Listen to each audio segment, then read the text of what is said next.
Bonjour chers amis, je suis l'apôtre Coré Ben Caleb, converti depuis 93 et je suis très content d'être avec vous.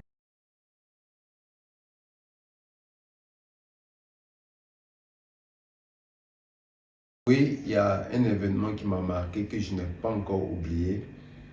Cet événement a eu lieu depuis 94, je crois certainement dans le mois d'août de 94. Il y a cet événement qui m'a marqué que je n'ai pas encore oublié jusqu'à aujourd'hui.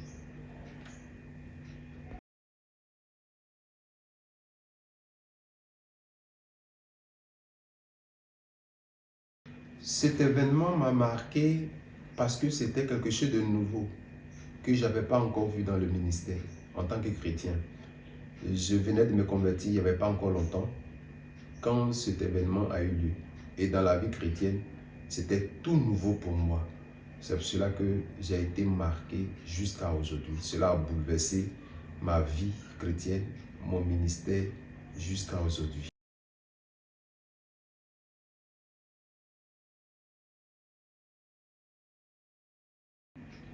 Oh, cet événement, c'est la rencontre avec un serviteur de Dieu, un homme de Dieu ce jour-là, que j'avais rencontré. C'était au cours d'un culte et quelque chose d'exceptionnel s'est déroulé et c'est ça qui m'a marqué.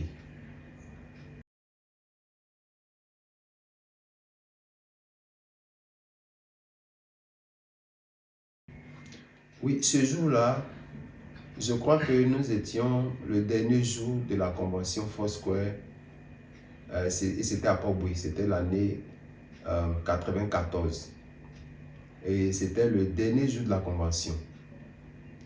Et ce jour-là, je crois que c'est le pasteur Louis Kakou, le missionnaire Louis Kakou, qui était à l'époque missionnaire, qui était en même temps président de l'église Foursquare. Et l'événement a eu lieu à l'église Foursquare Port-Bouilly. En cet instant, à cette période-là, l'église se tenait dans une baraque qui était à côté du lycée moderne de Port-Bouilly. Avant, c'était le collège moderne de Port-Bouilly. Je ne sais plus s'il est devenu lycée, mais c'était le collège moderne de Port-Bouilly. Et à cette période, les conventions Foursquare avaient lieu à l'église Foursquare de Port-Bouilly. Or, c'était une baraque d'à peine 4 mètres de large et disons 6 à 7 mètres de long.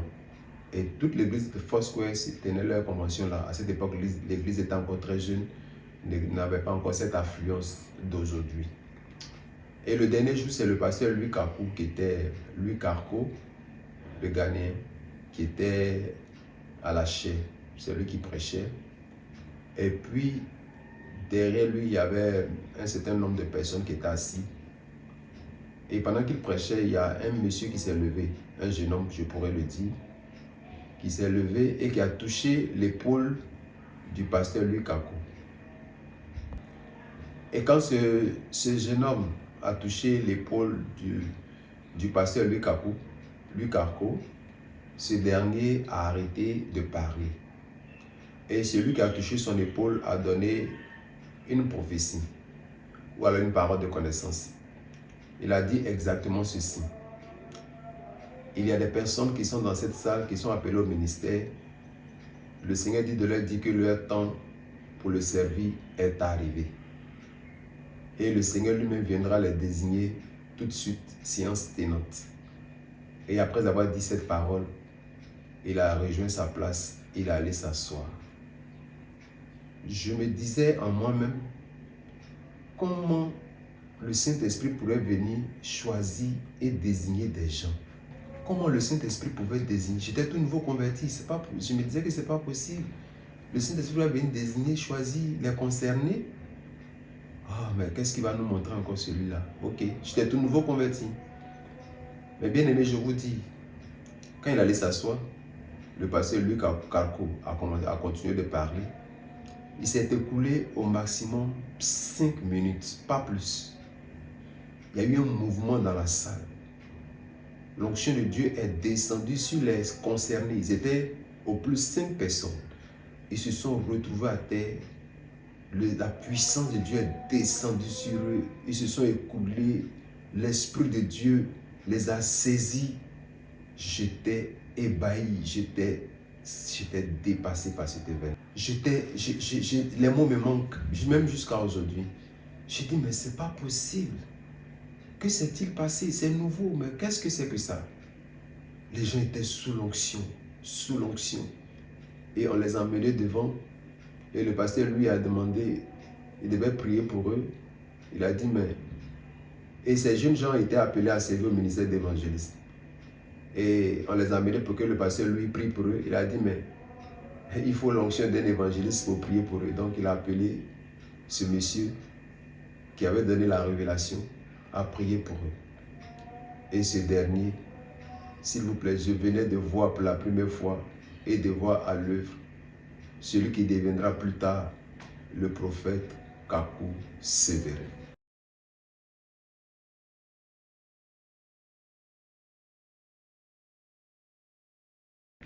Cet événement a bouleversé ma vie, a bouleversé mon ministère. Et un mois, 2 mois après, j'ai vu une autre affiche où il était écrit « Veillée de prière avec le prophète Kakou Sévérin ». Le thème de la veillée, c'était la puissance du Saint-Esprit. Et la veillée devait avoir lieu au Carrefour Nyangon, à la villa numéro 9. Ceux de Foursquare, ceux de mes contemporains, en tout cas beaucoup se souviennent de celui-là, la villa numéro 9.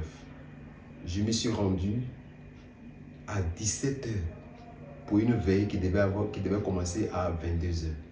Je me disais que si cet homme que Jésus-Christ a oint par une simple parole de connaissance, donc si par une simple parole de connaissance, dans cette baraque, il y a eu ce mouvement dans la salle où l'onction est descendue sur des personnes, au point où j'ai été ébloui, j'étais vraiment épaté par la puissance du Saint-Esprit qui s'est manifestée au nom de Jésus. Alors il faut que j'aille à cette veille. Donc je suis arrivé à la veille, à la villa numéro 9, au Carrefour Nyango, à la CDC, je crois bien. Je crois que c'était à la CDC, je crois bien, à la villa numéro 9, au Carrefour Nyango, je crois bien. Et pour une veille qui devait se tenir à 22 h, je suis arrivé à 17 h. Il fallait que j'effectue ce déplacement. Je ne vous dis pas ce qui s'est passé à cette veille. C'était puissant. La veille a débuté à 22 h. À la direction, il y avait le président actuel de Foursquare. Il était encore très jeune à l'époque, Kwame Ngebe Marius. Et il y avait comme premier orateur Louis Carco. Et je crois aux alentours de 21 h, aux alentours de 1 h du matin, 2 h, l'évangéliste Kakou Sévérin est monté sur scène. Je ne vous dis pas ce qui s'est passé. Et je n'ai pas eu tort d'effectuer ce déplacement.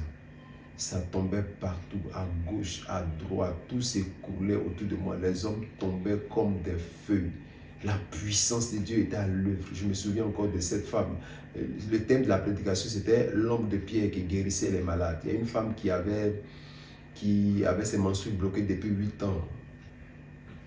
Et l'évangéliste Kakou Sévérin lui a dit, tu vois mon ombre, l'ombre va passer. Quand l'ombre va te traverser, tu seras guéri. Et effectivement, quand l'ombre est passée, a touché la femme, elle a ses menstrues qui sont arrivées. Elle a poussé un cri, les menstrues sont arrivées, elle allait aux toilettes, elle allait vérifier, les menstrues sont arrivées. Pour un nouveau converti que j'étais, c'était vraiment, ça a boosté ma foi et j'ai vraiment été bouleversé. Et c'est à cette veille-là que j'ai vu, je ne sais pas ce qu'on peut appeler la nuée, mais quand il a étendu la main, il a dit, il y a un vent qui suit cette main.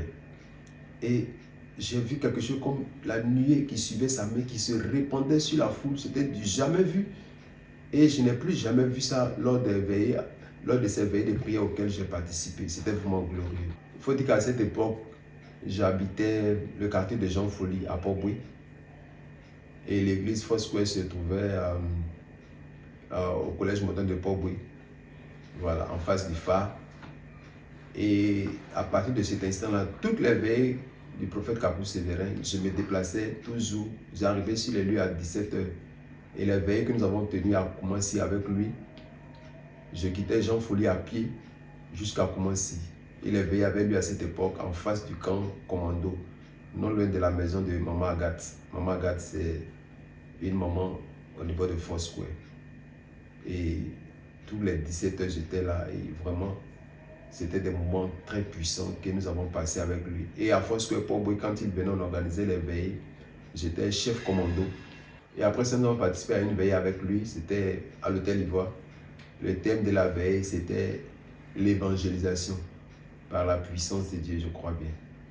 Et je crois que c'est la seule vidéo, c'est la seule veille qui a été filmée où on me voit bien à l'image. J'étais assis à cette veille-là aussi, j'étais arrivé à 17 heures pratiquement. Et comme nous les chrétiens, on n'aime pas s'asseoir au premier siège, donc je me suis assis au 2, 3, 4e rang derrière.